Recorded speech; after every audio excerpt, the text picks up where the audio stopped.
cin zaɓe na ƙasa mu shugabannin siyasa na ƙasar nan da na jihohi in zaɓe ya zo kowane irin zaɓe ne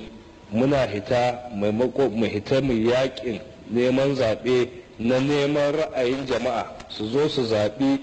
mutanen da muka tsaida a bisa aƙidojinmu ko kuma bisa kyakkyawan halayen mutanen nan na cewa za su riƙe amanar jama'a a ƙasa. To ba ma yin haka nan yawanci yanzu abin da ke faruwa wanda kowa ya sani shine mu shugabanni sai mu zanna mu shirya ɓanna mummuna mu shirya shi ranar zaɓe a runhar zaɓe kuɗi nawa za mu ba ma'aikatan zaɓe don su shirya rashin gaskiya mu shirya kuɗi nawa za mu ba 'yan sanda da jami'an tsaro da ke runha don idan ana yin rashin gaskiya su kau da kansu kuma in wani ya yi magana ya ce wannan abu ba gaskiya ake ba ya kamata a yi gaskiya a kama shi a yi mai shari a kulle shi mu shirya kuɗi nawa za mu ba masu tsaron akwati na jam'iyyar da muke hamayya da ita don su ci amanar jam'iyyar su a rashin gaskiya su ci amanar jam'iyyar su tare da su mu shirya kuɗi nawa za mu ba manyan jami'an tsaro da manyan jami'an hukumar zaɓe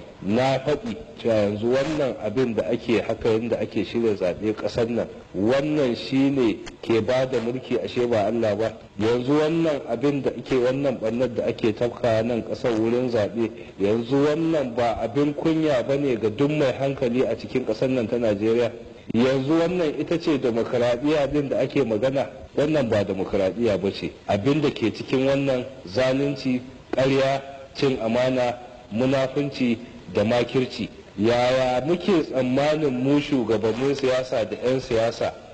demokaradiyya za ta dawwama a ƙasar nan ana waɗannan ɗanyen ayyuka da mugun aiki yaya muke tunanin ita siyasa kanta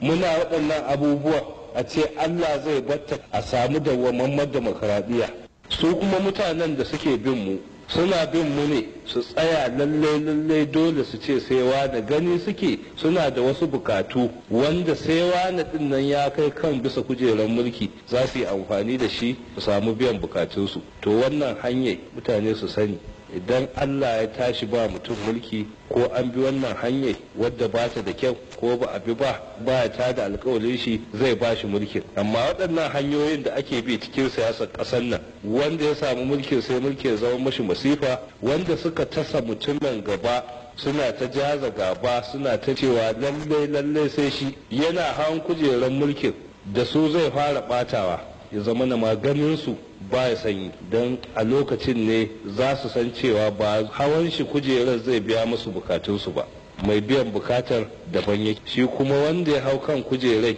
zai hau din yana bisa da bayan ya sauka abin ya zama masifa gare shi. Marigayi tsohon shugaban kasa Alhaji Musa Yar'adua ke